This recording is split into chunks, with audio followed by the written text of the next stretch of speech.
Hello guys, welcome back to the channel. In this today's video, I'm going to show you how you can remove object from your photo using AI. Okay, let's get into it guys. I'm going to use this website, aiis.ai. You can visit this website guys, and you can use this website for free to remove emoji from your photo. Okay, I'm going to upload my image and I'm going to use this one.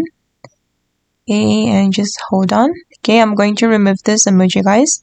So we just need to draw on the emoji like this and click on remove.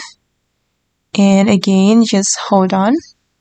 The emoji is being removed right now and it's still processing. Okay, done guys. As you can see that the emoji has been removed from my photo. And then I'm going to download the image. I'm going to choose the low resolution because if we want to download the HD, we need to subscribe to the AIs. Okay guys, and that's how we can remove emoji from our photo using AI for free. I hope this video will be useful for you. Thank you so much for watching and bye.